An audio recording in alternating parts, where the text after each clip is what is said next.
Comrades. Uhuru.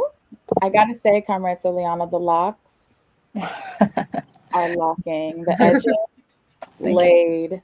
Thank Oof, you. I tried. oof, oof. Come You on, know, pop us, please. Please. Come on, come on.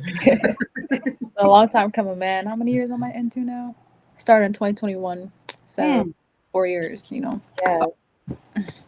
That hard work you paying off. Exactly. All the faith. Yeah. This is my third time starting locks. So I'm like, well, not starting. I've been, but this is my third journey. And I'm real committed this time. This is the longest I've ever done it. So I'm excited. you wake up sometimes, you're like, oh, I just want to remember what the fro was like. Yeah.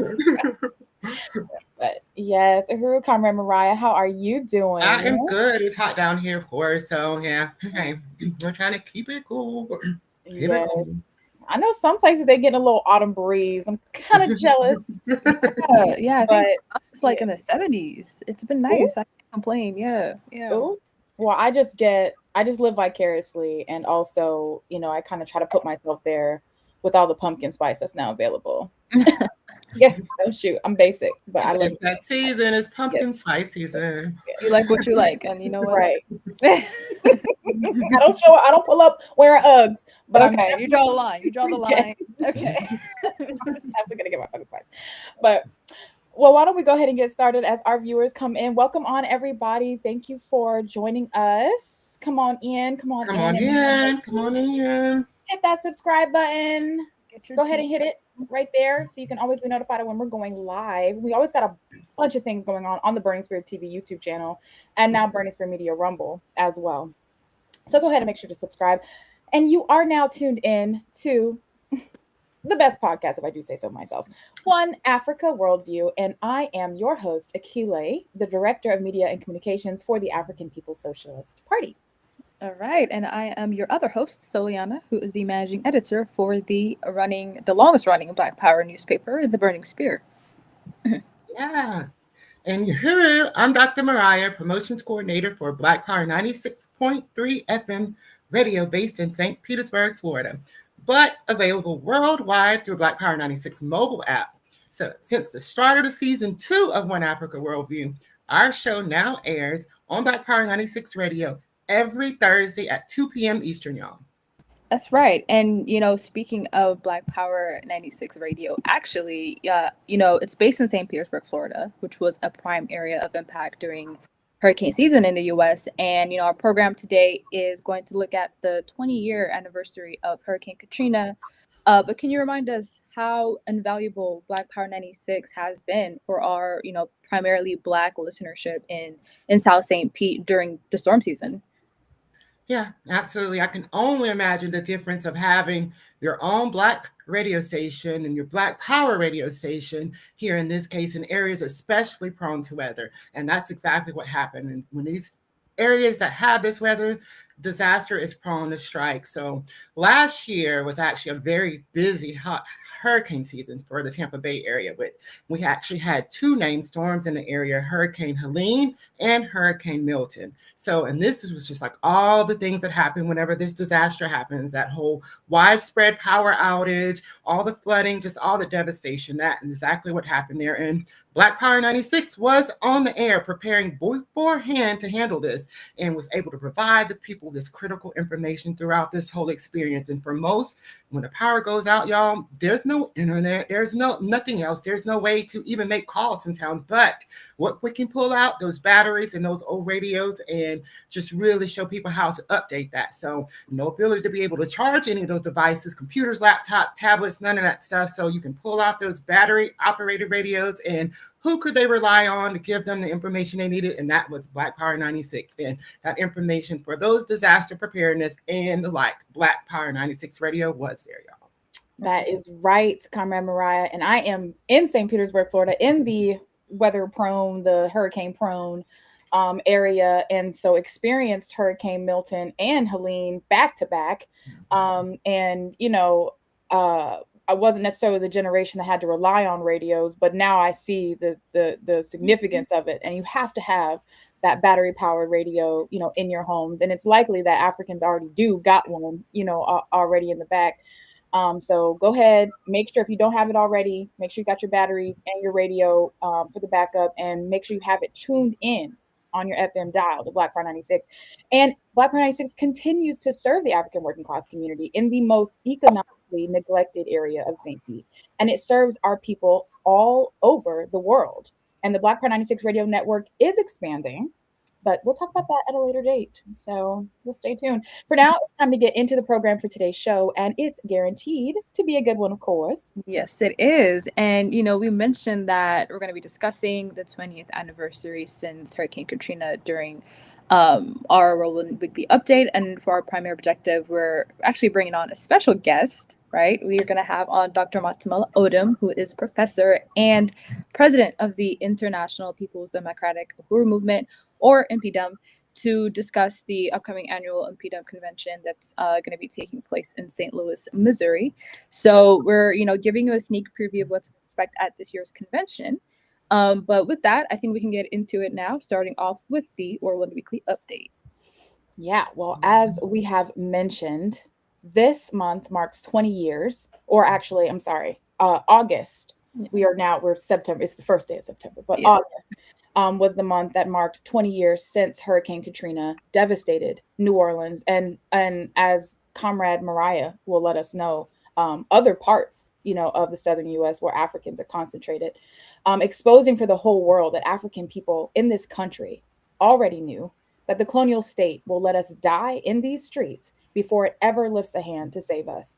And Katrina, it wasn't just a natural disaster, okay? And under colonialism, there's no such thing as a natural disaster. It's a pre-orchestrated, it is planned disasters and colonial disasters. And it was a political disaster as well as it all unfolded. It was, a human rights crisis, as we see these other things characterized in the world today. When we look at what was happening to African people, especially, you would designate it as a human rights crisis. And it was a public lynching. There's no way really to explain, this government and how it just allowed African people to die, after the aftermath of during and after the aftermath of Hurricane Katrina. So it was this public lynching of African people and communities on live television. More than 1,800 people were killed. And I'm sure it's impossible to even really truly know the tally of, how many of us, lost our lives as a consequence, and thousands of people displaced. Still haven't been able to return home 20 years later, had to rebuild lives somewhere else, if it was even possible to do. Right. And whole Black communities were erased. And now 20 years later, we have Spike Lee dropped a documentary, When the Levees Broke, and he made it impossible, to look away. And it was raw, it was unfiltered, and it was devastating. And now we also have another documentary, Hurricane Katrina, A Race Against Time, by Ryan Coogler. We've covered Coogler films before on this podcast.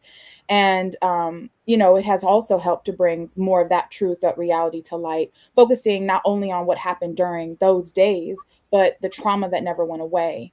And what both of those documentaries lack, though, is an analysis on the way forward for African people. So that's why we have to have this discussion, because for us, it's not just looking back on a time of, this was devastating.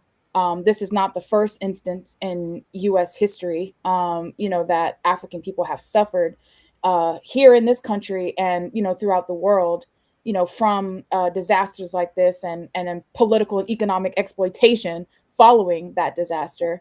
And, so when we're talking about these things, it's really critical for us to say, well, where do we go forward? Right. So, yeah, no, that's absolutely right. Like, we can't, these instances expose, like, the colonial mode of production that we live under, like, in these devastating conditions, right? Like, we see colonialism really expose all of these different things that African people have been living under. But, we could talk about it. And we can say, like, this was a primarily Black neighborhood that was hit. There was poverty in this neighborhood. There's all these different things. But again, emphasizing that way forward and, okay, well, we know these things. How do we make sure this never happens again? Right. And that is where that power lies. And that is what we're trying to emphasize here. And so I appreciate that. And what's, also hits the hardest is like also knowing that it wasn't just the hurricane that caused the most damage in New Orleans, right? It was the levee failure, the, infrastructure, right? That context there, the infrastructure that was supposed to protect African people, it wasn't maintained, right? Why wasn't it maintained? It wasn't prioritized. And this is because, it was African neighborhoods, that stood in the flood zone, right? And when the waters came, so did the media spin, right? African people were refugees despite residing in the country. We were looters instead of survivors. And, the police came not with supplies, but with shotguns, right? White folks took to the streets to use this as a chance to take the lives of Africans. This was a free-for-all, right? And then the government, dropped the ball at every level from FEMA to the mayor's office. They were all playing hot potato with listen to your local, officials, listen to this, listen to that. But there was no unified effort to actually get African people out of the situation. And the message was really loud and clear.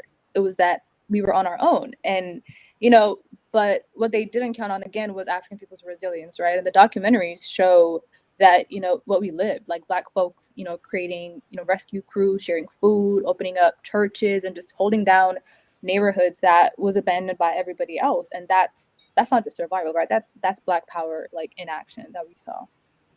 Yeah, in action, y'all, and that's just exactly right. And y'all know I've already told my story here. And when it comes to Katrina, what it went through here, actually on One Africa Worldview. So you can go back and look at that if you want to revisit. And I won't get really into that today, but I just really wanted to say, like everyone else, it is really just a really huge devastation. A devastation to me, my family, just my friends, just everyone along the Gulf Coast. And I want to highlight that when I say the Gulf Coast, it's not just New Orleans. It's from New Orleans all the way across the entire Mississippi coast, all the way over to Alabama, even parts of Florida, y'all. We saw New Orleans just drown. We saw the levees collapse, and we saw the people abandoned. But there's so much more that's really forgotten when it comes to this. And it's really like the devastation on the Mississippi Gulf Coast. Places like Pass Christian, Bay St. Louis, Biloxi, Gulfport, all just large African populations, y'all. Just these cities that weren't spared. Keep in mind, they are right along the Gulf also, and they had these storm surges coming in that reached up to 27 to 28 feet over in Pass Christian. It got up to 30 feet, y'all, and that was actually the highest recorded surge in U.S. history when it comes to just homes in this area and things like that, just lost really like never before. And these places were treated like second class. Of course, just forgotten when it comes to recovery. And while New Orleans really did soak up a lot of the attention when it comes to some of the headlines, it's just really the pain, that loss. It was across the board there, and just the fighting for survival. And it was all people, all African people. And I'll tell you, to be honest, we still bear those wounds, y'all. And we can even see it. And we have actually a clip here, and we can watch this clip. And this is from that documentary, Hurricane Katrina, The Race Against Time. And it was re-uploaded by an Instagram user, actually. And it highlights that role just every day that white people played when following this devastation of Katrina. And they just used it as an opportunity to murder Africans with an immunity, much like the period where lynching Africans was just a national pastime in the U.S. We've heard all over the picnics when it comes to that. And just this U.S. warning that this video, we will tell you, contains some graphic and some languages here that may not be suitable for all of our listeners and visitors, so viewers. So we will let you know that ahead of time. But go ahead, let's check that out. You ready for this? No. You think this is one of the scariest things that you've ever had to do in your life? I can honestly say, yeah, it is. When we get to the bridge, it's going to be fucking scary. Yeah. We're going to be crossing the Crescent City Connection. Yeah, These people, the situation is everybody who's stuck on this side of the river without transportation is in the area that we're going to right now. And walking, desperate, without food or water. haven't eaten in a few days, haven't drank in a few days. So it's going to be a pretty desperate situation when we get there. And I can honestly say I have no qualms about shooting anybody. It's just that much lawlessness right now. They'll have no mercy for us. No, we have no fear. We will shoot first and find out I'll shoot later. first, ask questions later. Right. To shoot, to put them down. We didn't try to shoot to kill. Oh, okay. So We killed a number of them. How many did you kill roughly? Cass. Massive. Yeah, I hear you. Doesn't matter. They chose to die. They chose to commit suicide. How do you know the vigilantes? You see them. How they patrol around here in trucks, 4-ton truck, driver and a passenger, and then 2 in the back with long guns, and nobody telling them anything. It was no police, no army, and no National Guard, nobody. Then they put in a shoot to kill curfew, a dusk to dawn, shoot to kill, but there's nobody left. Young blacks was being killed in this community. When you hear the gunfire, it's not something I'm just making up. It's out there. It was great. It was like pheasant season in South Dakota. If it moved, get out. How are we going to get out? look, we this high in water. We grab what we get. How long you been walking for? About at least 3 hours. They weren't gonna go in those doggone neighborhoods. They weren't gonna impact those neighborhoods. Those people were looking to escape, and they cut off the last available exit route. Look at my people. I got 2 grandchildren, a nephew, another nephew right there. We got trying to get the old folks out. If I stay up here, I'ma die. If I go that fucking way and they shoot me now, I'ma die. So I'ma die any fucking way. You gonna tax me anyway. But whatever it takes for me to get mine out here, I'm getting the fuck out here. You heard me? I wouldn't give a fuck. I gotta go. So, like we said, you know, comparing it to, you know, what it was like in this country when lynching was a national pastime, you know, this is no different. What did that colonizer say? It's like pheasant season. Pheasant season. It's madness. So, you know, and that's the reality of life for African people under colonialism. This is what we deal with. And this is not, that was not a video from the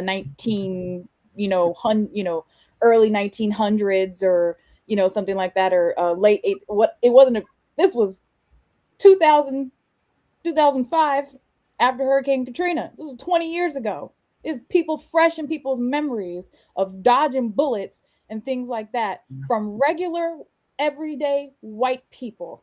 Right? The colonizer. I mean, I saw a colonizer missing some teeth.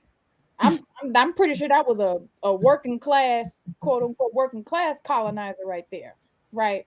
Right. So it's the everyday white person that will weaponize themselves in the interests of their own ruling class government, doing the bidding of the police, you know, doing the same thing the police would do to us. And they were given the ability to do that because there was no intervention by the colonial state to stop, you know, these, I would say rogue, but it's not really rogue, right? You know, from murdering these Africans. So this is why we emphasize that there's a genocide happening right here in the borders of the U.S. against African people. You know, and you know what's characterized as genocide, and rightfully so, in Palestine, and you know, and what's happening, you know, in various places around the world. But what often gets overlooked is the genocide happening right here inside the borders of the U.S. against African people, and it's crimes that no one has ever paid a price for, which is why we say reparations are owed to African people. And we've seen this same story play out over and over again.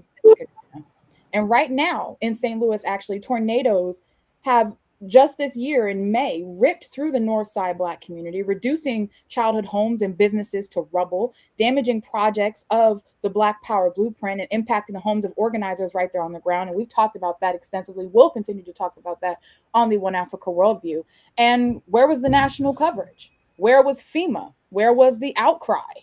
And, you know, to this day, people are still dealing with, and they don't talk about it. They don't talk about the intense devastation, the concentration of devastation following that tornado just this year.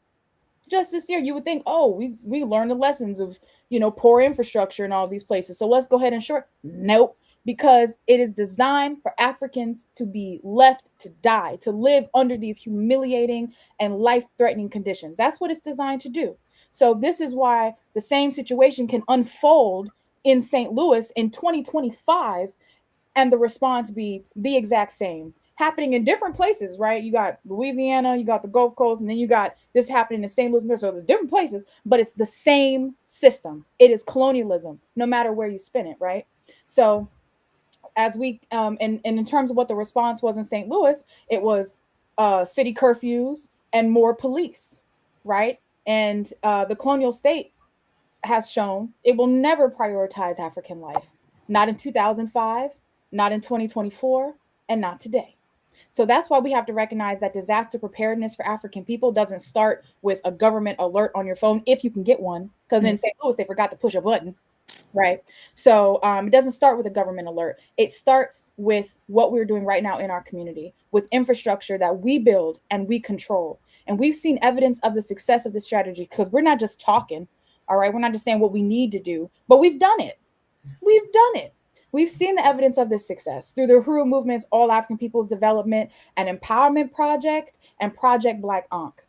APDEP was, and that's the All African Peoples Development and Empowerment Project, was able to organize resources for the Ebola crisis and built a maternal health clinic in Sierra Leone to help deliver babies safely, battling that infant mortality and Black mothers dying in childbirth, and or also organize, the People's War Campaign against the colonial virus that kicked off in 2020, where, the statistics, all of it was showing the ones primarily impacted were Black people. And, so it was APDEP, Project Ankh, that, organized this response, even creating safety instructions on how to navigate the illness, how to prevent it, creating a telehealth service with organized medical professionals to volunteer their services for the African community. And, right here, this is a picture in yellow. You'll see Director Aisha Fields, who heads up the All African Peoples Development Empowerment Project. This is a graduation ceremony of nurses that were trained in Sierra Leone, for the purposes of this maternal health clinic. So very powerful work, putting power in the hands of the African people to solve the colonially imposed contradictions, right? And, again, this is not the extent of the Uhuru movement's work in building power and self-determination in our communities that works to resolve and prevent these issues from arising. Right, exactly. And I just really appreciate the movement for that, right? We see the problem, we identify it, and then we do something about it. And the truth is, whether it's Katrina or Milton or even Betsy, or today's tornadoes, right? These patterns repeat. And, the system, whether it be local, state, federal, it still sees African people as expendable, right? But African people know we're not powerless. We've shown that. They've tried to drown us, right? But we swam. When they gaslighted us as looters instead of survivors, we organized, right? So there's power within African people as people, right? So, when Coogler's documentary highlights this sort of generational trauma that Katrina left behind, it's a reminder that, African people were still healing, but we're still fighting, right? We're still building. And I unite, you're absolutely right. From St. Louis to St. Pete, Sierra Leone, to everywhere African people are, it's the same story. And, again, y'all know, whether it's a hurricane, a tornado, or a pandemic, again, we keep proving we're the ones who hold each other up, right? When everything falls down, because everything that fell down was never there for us to begin with. It fell down. And that is so right, y'all. So right. And just we reflect on this 20th anniversary when it comes to Hurricane Katrina. And we have to recognize when it comes to just the devastation, all the homes destroyed and burned, just the communities that were washed away completely. I mean, even all the bridges and the infrastructures to the African communities, these were obliterated, y'all. So when it comes to we just really want to honor the lives lost. We want to honor the grandmothers. We want to honor the fathers who didn't make it out. We want to honor the children who still carry this memory and carry it in their bones. We want to honor the people who refused to die and died quietly, who fought, swam, prayed, organized, and just survived. So we just continue to build systems that serve us, y'all, and not because we're afraid of the next storm, because we know the storm, it's already here. We can't rely on the same state that abandoned us 20 years ago, as you can see here, abandon us now, and will always abandon us. So this just brings us to why our movement really matters. And it matters because when any disaster hits African communities, y'all, the Uhuru movement steps up, does not wait for any permission when it comes to anything, and we act. providing on-the-ground support when it comes to just saving lives. And that's the power of African self-reliance. And that's what self-determination looks like when it comes to being in action. So all this shows us is something else, is that African people are not helpless. We're not waiting for rescue, y'all. We are the rescue. Yes, that's absolutely correct. And, Chairman Omali Yeshitela, leader and founder of the Uhuru movement, has given us, right, these marching orders to build the International African Revolution, right, to fight for Black power in our own Black hands, because that is our solution, comrades. Yes. And on that note, it is time to shift to our next segment, the primary objective. And we're going to actually be discussing how we're building right now for the future of our people, right? Again, we're not just having this conversation to, talk about, the atrocities committed against African people during this instance, following Hurricane Katrina, because everybody probably tuned in right now knows this, experiences, has a relationship, a story to tell. So we're saying, how do we organize? How do we organize as a part of a movement, an anti-colonial movement, to overturn these conditions, to transform our lives right now, and to transform a social system where we can make sure that, this does not happen to African people, that, we can respond to weather because we have a liberated infrastructure built by our own hands, right? So, this is a future we're trying to be able to guarantee for our children. And so that's what we're going to be discussing right now. How can we organize to build Black power today? So let's get into that discussion for this segment, the primary objective segment. And I'd like to welcome our special guest, Comrade President Dr. Matsemela Odom. As mentioned, he is a professor and he is the president of the International People's Democratic Uhuru movement, building and organizing for Black power today. And even though it's building, I say today, but it has a very rich history, which I'm very excited to get into. And I should also add onto the intro for this comrade that he's also a historian. And so you'll be able to get, a sense of that as we have this discussion, but very excited to have you on. And also Comrade Matsemela is an international Black power, InPDUM is an international Black power organization located on no less than 3 continents and 9 countries. And as a leader of the International People's Democratic Uhuru movement, or InPDUM, you'll hear us say InPDUM, that's what we're talking about. He has coordinated the Africans Charged Genocide campaign and the successful local defense of Denzel Drawn, an InPDUM member who was charged with defending an African man being beaten by police in San Diego, California. He is the editor of the African Resistance Now column in the Burning Spear newspaper. He is on the African People's Socialist Party Central Committee and the Black is Back steering committee, where he coordinates the Black community control of the police working group. Academically, he is also an Africana Studies professor.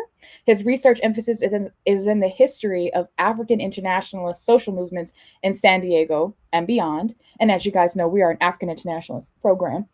His doctoral thesis was titled From Southern California to Southern Africa, Trans-Local Black Internationalism in Los Angeles and San Diego, from Civil Rights to Anti-Apartheid, 1960 to 1994. He is currently turning that project into a book on the political history of Black San Diego. Woo!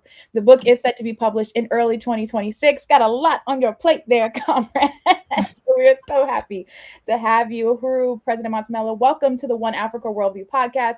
We are so glad to have you join us today, and we are looking forward to talking about the annual convention taking place September 20th to 21st in St. Louis, Missouri. But before we do that, it's important to note that the African People's Socialist Party founded the International People's Democratic Uhuru movement.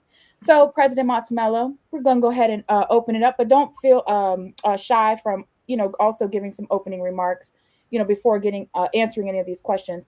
But our first question, we want to explain to our audience, what is the International People's Democratic Uhuru movement? I know we said something briefly just a moment ago, but if you could expound on that, and why did the African People's Socialist Party feel it was necessary to create such an organization? Uhuru, I appreciate being on this very dynamic podcast. Just salute the continued success of the podcast. As we say, with Black Power 96, that we're not just explaining the world, but changing the world, if I'm correct. That's the correct quote, right? Not just explaining the world, but changing the world. And that's really what it is. We're talking about dual and contending power. And so much of what we do in the movement, I think sometimes, and it's not a criticism, but I think sometimes for myself, I limit this understanding of dual and contending power simply to the economic sector. But the truth is all aspects of the work we do in the Uhuru movement is dual and contending power, which in short for me is us building towards independence, even while we contend with the colonial capitalist system as it exists right now. In many ways, that's why the International People's Democratic Uhuru movement was built in many ways as a dual and contending. To some, we can understand a form of dual and contending power. I'm taking back to the 2020 InPDUM Convention. That was an important year. I think our theme was something like 100 years later, still red, black, and green, or something like that. And we had honored the 100th anniversary of the 1920 UNIA, Universal Negro Improvement Association, International Convention of the Negro Peoples of the World. And that year we did the most significant changes to our Constitution, probably since when InPDUM was founded, theoretically in 1991, April 1991. We did the most significant change to our Constitution. I remember there was this long, drawn-out process that took maybe a couple hours, and we didn't see any drop in our viewership that year. While people saw us voting in new portions of the Constitution, striking things, changing words, and things like that. And what someone said is, she said that was the most interesting part of the whole Constitution. I mean, the whole convention, because she said she watches C-SPAN regularly, but when she watches C-SPAN, which to her is a form of, essentially, she didn't say, but I'll say bourgeois political education, doesn't necessarily serve us, but serves to sort of, keep people invested in a system that doesn't push forward their own agenda for liberation. But instead she could be involved in this. At every single year at the InPDUM Convention, International People's Democratic Uhuru Movement Convention, people vote. Do all sorts of other stuff. So when people say, "Oh, you ain't voted," I vote. I vote every single year at the InPDUM Convention. I vote every 5 years at the African People's Socialist Party Congress. And African Internationalists know we can't do anything. We can't decide whether we're gonna go for Ethiopian food or Indian food without pulling together a vote. So because what we say is self-determination is the highest form of democracy. So in short, what I'll say this year we're celebrating the 40th anniversary of InPDUM to some extent, right? The generally what you'll hear is the International People's Democratic Uhuru Movement was formed April 6, 1991 in Chicago, Illinois.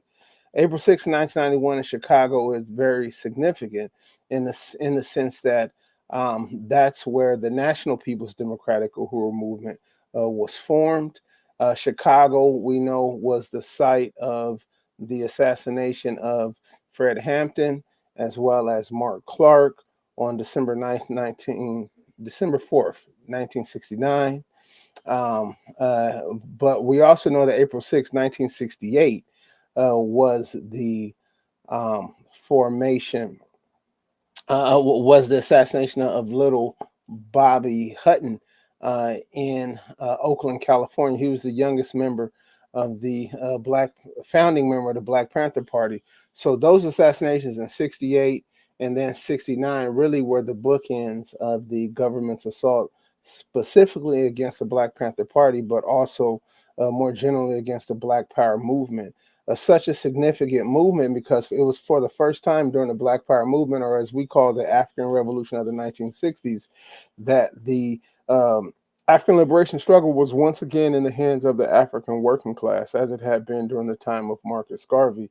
That had been crushed, that had been defeated. People have been pushed out of political life, and demoralized, and our communities flooded with drugs and guns, and mass imprisonment of African people had become the norm. So it's under those conditions that the party saw the importance of creating the International People's Democratic Uhuru movement through the lens of the National People's Democratic Uhuru movement. In a sort of the certain form we are right now is the National People's Democratic Uhuru movement. But this year we are also saluting the creation of the People's Democratic Uhuru movement, which was formed in Oakland, California in 1985, a year after the successful, the extremely successful community control of housing campaign and Freedom Summer, Oakland Freedom Summer project that had taken place that year, really as a part of the same project. So InPDUM is a mass organization underneath the leadership of the African People's Socialist Party. It's an organization that declares that the struggle for democratic rights for African people will never be in the hands of the African petty bourgeoisie, but instead places it in the hands of the African working class. I could talk more about that, of course, but also know that but that's who we are. That's what InPDUM is. Wow. And thank you for letting us know and letting our listeners and viewers know when it comes to that. And I do want to welcome you to the show, President Matsemela. Now, I like how you mentioned that whole building towards our independence. And that's really what it takes when it comes to that. And 40 years now of work and 40 years more of work here going on. And we were just discussing earlier about Hurricane Katrina, and that it's 20 years now that we're after that, and just see that assault still happening on the community. So, and it just really reveals that need that you mentioned to organize Black power. So when it comes to that, can you really just kind of tell us and just discuss just some points of how the International People's Democratic Uhuru movement's platform and what is your purpose and strategy when it comes to just how might that relate to the discussion here about Katrina in this work? Yeah, so the platform of the International People's Democratic Uhuru movement is entitled the Revolutionary National Democratic Program. The Revolutionary National Democratic Program has taken many different forms over the years. It's grown to a pretty large program now. But the important thing about the Revolutionary National Democratic Program is that it does. The important thing about the Revolutionary National Democratic Program is that it's not simply a list of complaints and gripes, but instead it's an agenda that allows for us to create really as large of a contingency of people in support of independence of African liberation. And in that sense, it was crafted like between 2006, 2007, really in the wake of Hurricane Katrina. One thing that you'll learn for those that didn't experience that moment in itself, I remember there being a sharp concern amongst the African petty bourgeoisie that Africans were being described as refugees and not as Americans, and they were almost very upset that this wasn't their main gripe was that we are Americans and that we're not refugees or something like that. But for me, it should have been a very clarifying moment that we are African people captive in a land that is not ours. Right. I remember having friends from the continent who when they first saw the images really thought that the image just that they saw were from the continent. They did not think that they were taking place here in North America because they had just gotten here, and that wasn't the image that they were told about the United States. They were literally trying to ask themselves, where on the continent is this place, New Orleans? And I said, no, that's here in the United States. I told one of them. I remember the sister. I remember exactly when the lady, she came down the apartment complex and she knew she wanted to ask me. She says, where is this place, New Orleans? You know, I don't think that's in Africa. I said, no, it's not in Africa. It's here in the United States. But now you understand what I've been telling you all along, right? That Africans, what we face here in the United States is an extension of the conditions that we face in Africa. So for many, it should have been a clarifying moment, and I think it's an important moment to go back to. But like I said, sort of the RNDP was organized in the wake of that moment, and in many ways, we even also an earlier version of the RNDP was created to demand reparations to the people of to the African community in New Orleans. We saw very early on, very immediately, that the displacement of African people was going to be used as a way to erase the African control over the economy, over the education system, the legal system, and other aspects of African life there in New Orleans, but also in the surrounding areas and things like that.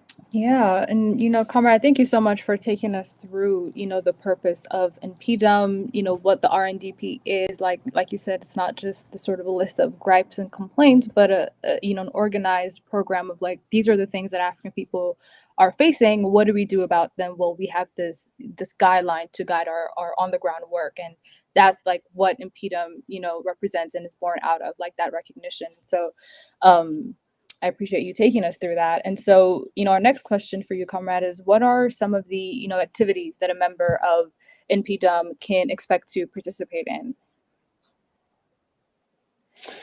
So the point, I guess the one point I did want to make is that our platform, the Revolutionary National Democratic Program, Chairman Omali Shatella notes in the 2008 InPDUM Convention that it takes that InPDUM was formed in many ways in a defensive posture to defend the African community against the onslaught of the counterinsurgency that had been placed on African people. But the Revolutionary National Democratic Program moves African people from the defensive to the offensive, right? So the RNDP programmatically represents a counteroffensive against the counterinsurgency, and really, just like I said, the colonial subjugation of African people. So as a revolutionary mass organization, InPDUM has multiple different programs which simultaneously guides us internationally, but then also sort of has local specificities. So as you can see on my shirt right here, we say Black Power Matters, right? That's our slogan, Black Power Matters, because we understand that a political slogan should guide people, and that Black Power Matters tells African people what we need to do. It does not center maybe winning recognition from white people, or sort of winning white consciousness or something like that, such as Black Lives Matter does, right? I mean, even when the originators talk about why they created it, they said they were on social media and they felt that, after the George Zimmerman got off, that like they essentially created it as an appeal to white people. And what we say is we want to appeal to African people to build an African self-determination. Black Power, we also say Black Power, synonym for Black Power is Black community control. So when you hear that Black community control, you're hearing the term Black Power. Black community control over education, that's Black Power inside education. Black community control of housing, that's Black Power in the field of housing and things like that. So we have tons of different campaigns. Right now we have excellent anti-gentrification campaigns. We have anti-police brutality campaigns, Black community control police campaigns taking place in New York. On the African continent, InPDUM is in many ways our fastest growing political organization. That's Comrade Akilé in our office over in Mpumalanga province over in South Africa. And that's Comrade Akilé right there, a real fierce African internationalist. We have offices throughout West Africa where they've built community gardens. They have built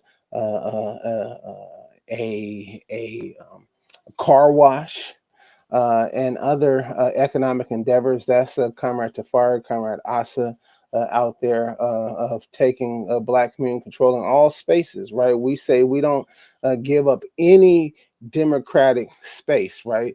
So we say InPDUM is an organization that meets you at your political door. So that means, you could be a school teacher, you could be a church lady.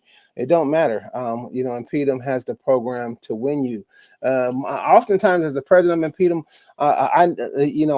my goal is to make the people doing the outreach staunch African internationalists, right? Sometimes we find ourselves complaining that the people we meet on the street aren't African internationalists. Of course they're not. They've been pushed out of political life. The question is how you, or whether you are African internationalists and going out there and being amongst the people. Chairman Omali says that, the people are schooled through their own struggles, right? So that's me and Chairman. I think that's the year I was appointed president, 2022. So the people are schooled through their own struggles. So we win people that way.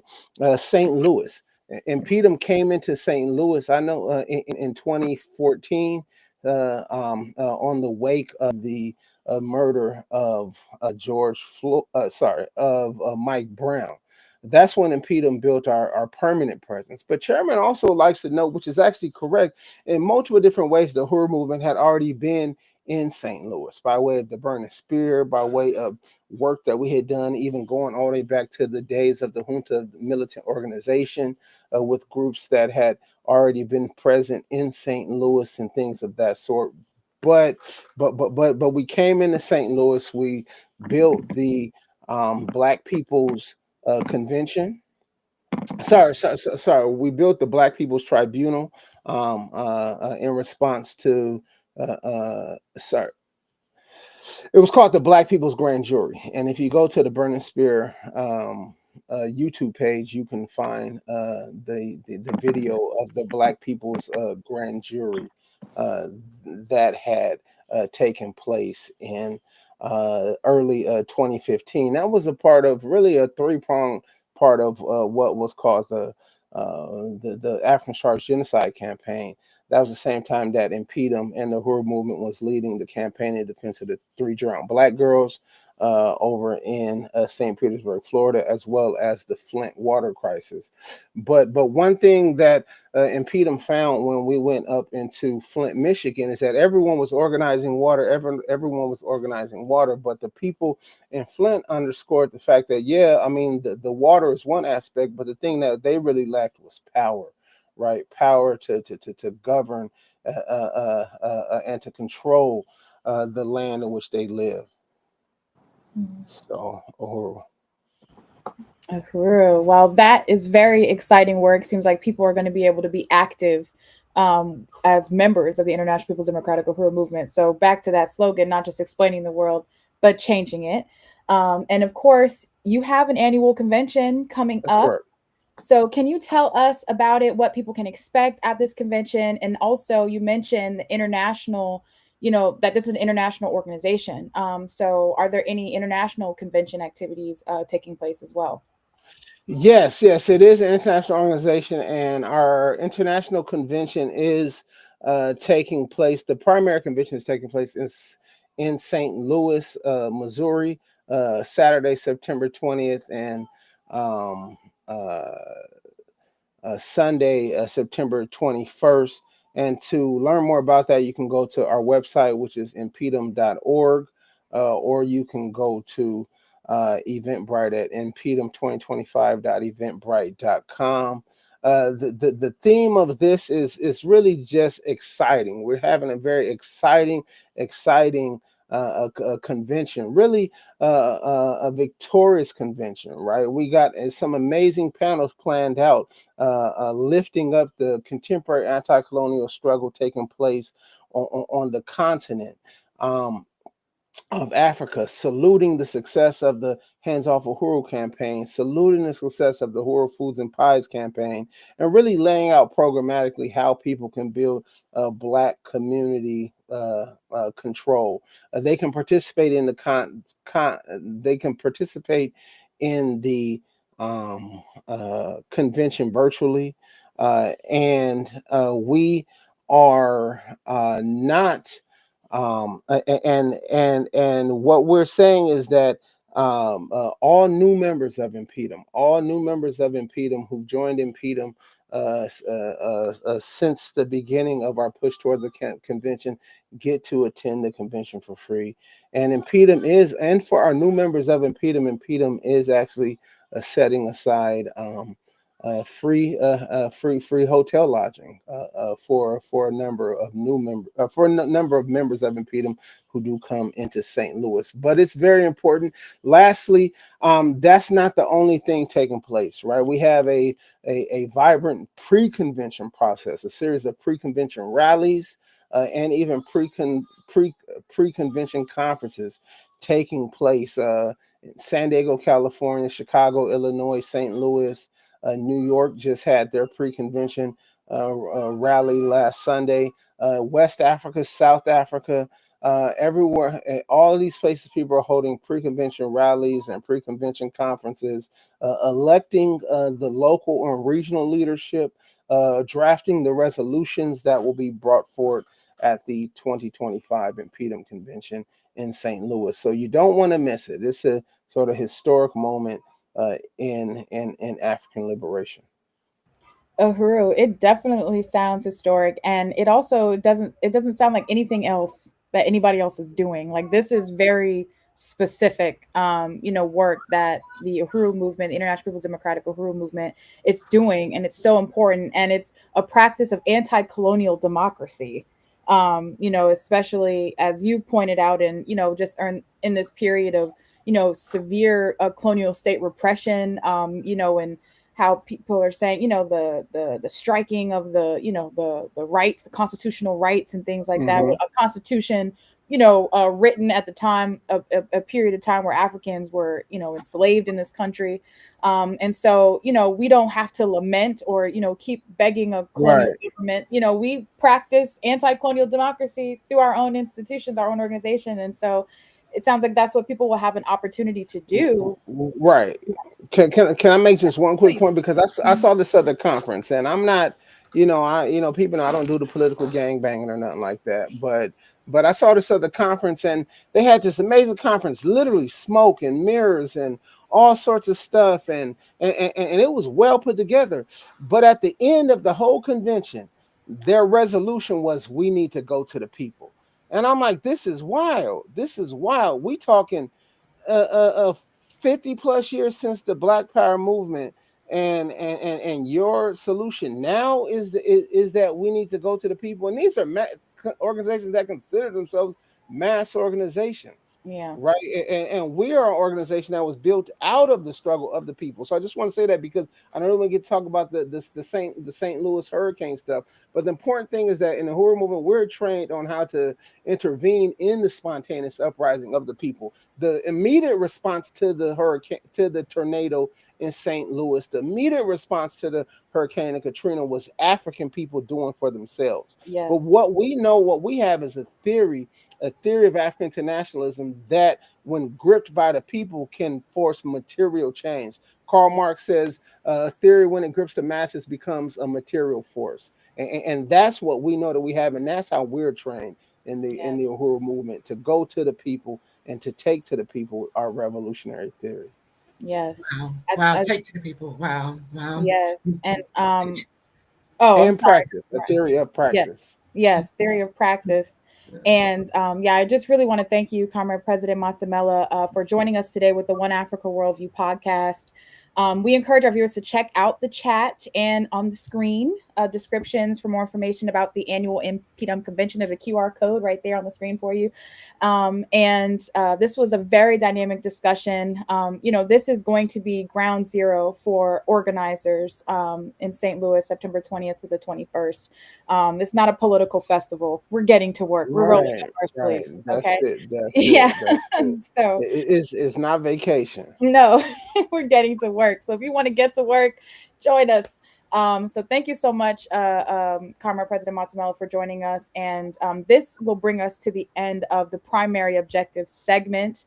And hope to have you on in the future, Comrade, as we pick your brain about other things related to the Uhuru movement. Let's conclude our primary objective segment here. We have our announcements segment, what's upcoming, and it's in the same spirit of getting you the necessary info to connect with Black Power programs and institutions in your community. So let's check out our weekly announcements with Comrade Mariah. Yeah, if you're interested in getting connected with the Uhuru movement by way of joining y'all, supporting or volunteering, here are some upcoming events that you can tap right into. So starting it off, we have a day of reparations to African peoples event. The Uhuru Solidarity Movement invites you to attend Artists Against Genocide, a benefit concert for the Uhuru movement's Black community self-determination programs. Artists Against Genocide provides a space for artists and poets to declare no more genocide in our name. So this is a call to white people to stand in solidarity with African, Indigenous, Palestinian, and oppressed people's struggles for liberation and reparations. We have headlining artists Akilé, Jennifer Labumba, and Pilo Junis, Flag Burner, The Centers, Tarif Knockout, Tony Jameer Jenkins, Rain Christ, Trust, Close Face, Red Eyes, Black Dragon. It's all going on there, y'all. You can find tickets at tinyurl.com/artists-against-genocide. That's tickets at tinyurl.com/artists-against-genocide. And you can join us on Saturday, that's September 6th, y'all, at 7 p.m. Eastern at the Unitarian Universalist Church in St. Pete at 100 Mirror Lake Drive North. And the phone number is 727-280-6345. That's 727-280-6345. And that's St.